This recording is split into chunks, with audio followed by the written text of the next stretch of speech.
Cześć, z tej strony Krzysiek, witam na kanale Mąż przy garach. Dzisiaj zapraszam na klasyczny brytyjski deser, który po prostu muszę dedykować mojej dentystce. Pani Aniu, obiecuję, zaraz się do Pani umówię, tylko skończymy z tą blachą. Tym razem przygotujemy sticky toffee pudding, czyli słodziutkie i wilgotne ciasto daktylowe skąpane w karmelowym sosie. Jak zawsze zachęcam do zostawienia łapki w górę i subskrypcji. Przy okazji dajcie znać, jakie są Wasze ulubione, najsłodsze desery.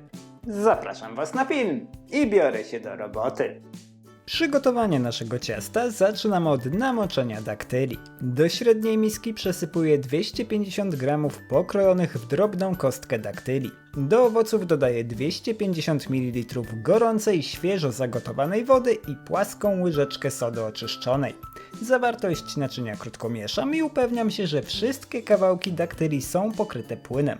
Tak przygotowane owoce odstawiam na około 30 minut do namoczenia. Po tym czasie blenduję je na prawie gładką masę.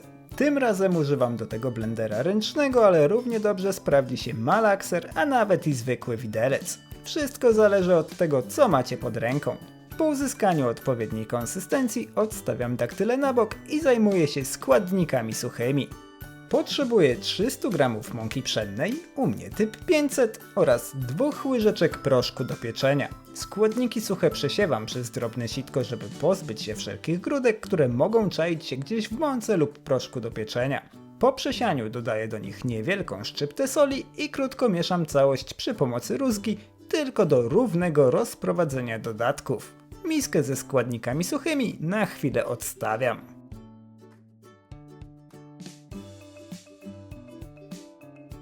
Do osobnej dużej miski przekładam 150 g miękkiego masła oraz 90 g jasnego i taką samą ilość ciemnego brązowego cukru.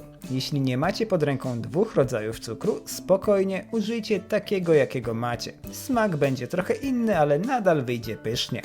Tłuszcz wraz z cukrem ucieram przy pomocy miksera do momentu, w którym cukier się rozpuści, a całość utworzy w miarę jasną i puszystą masę. Zajmie to trochę czasu, więc uzbrójcie się w cierpliwość. Polecam też od czasu do czasu oczyszczać ściany miski przy pomocy silikonowej szpatułki.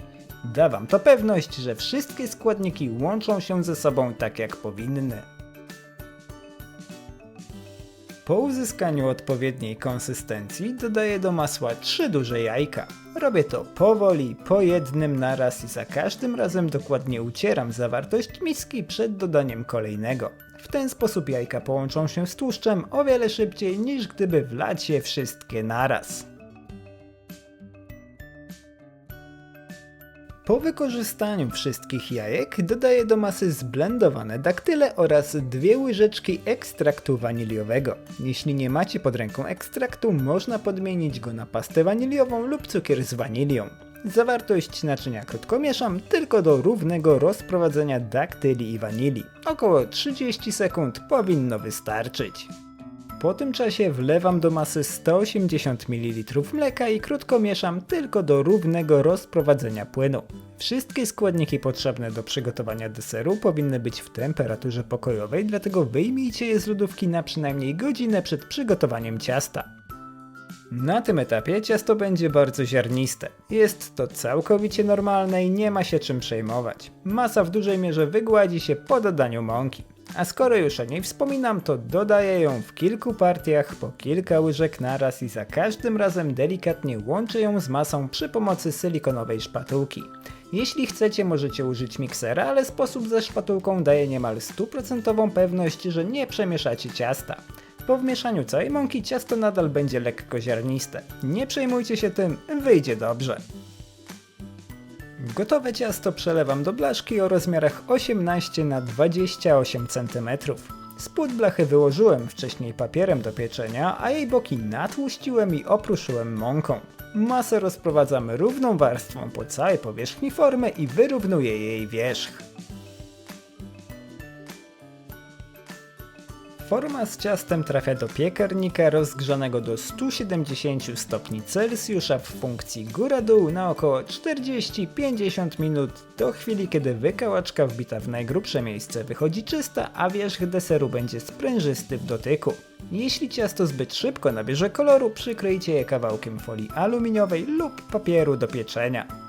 Na mniej więcej 10 minut przed końcem pieczenia możemy zabierać się za sos, którym będziemy nasączać i polewać nasze ciasto. Do garnka z grubym dnem przekładam 60 g masła i 180 g ciemnego brązowego cukru.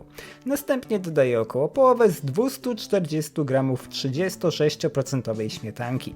Włączam pod garnkiem średni ogień i mieszam całość przy pomocy silikonowej szpatułki do całkowitego połączenia się składników. Po uzyskaniu jednolitego płynu doprowadzam całość do wrzenia. Od tego momentu gotuję sos przez około 3 minuty, aż lekko się zagęści i ściemnieje. Ważne jest, żeby nie przerywać mieszania. W innym wypadku sos może się przypalić i nabrać nieprzyjemnego gorzkiego smaku, a wtedy trzeba będzie zacząć od nowa. Po 3 minutach gotowania zdejmuję garnek z ognia i dodaję do sosu resztę śmietanki. Robię to powoli, stale mieszając sos przy pomocy silikonowej szpatułki. Dzięki temu nic się nie rozwarstwi i uzyskacie jednolity płyn. Ja ten krok tym razem pominąłem, ale jest to też dobry moment na dodanie odrobiny soli, która uwypukli słodycz sosu. Tak przygotowany sos przelewam do naczynia, z którego łatwo będzie go wylać na gorące ciasto i odstawiam na bok do chwili, kiedy będzie gotowe. Moje ciasto było gotowe po 50 minutach, ale dokładny czas pieczenia będzie zależeć od waszego piekarnika. Blaszkę z upieczonym ciastem wyjmuję z piekarnika i odstawiam na blat. Niemal od razu nakłuwam ciasto przy pomocy grubego patyczka do szaszłyków. Im więcej dziur zrobicie, tym lepiej. Dzięki temu sos będzie mógł wypełnić dziury i lepiej nasączy deser.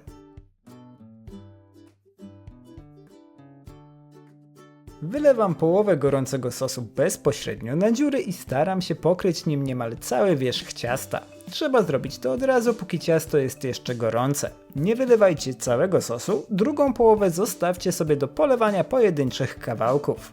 Tak przygotowane ciasto pozostawiam na blacie na około 10 minut do wchłonięcia sosu.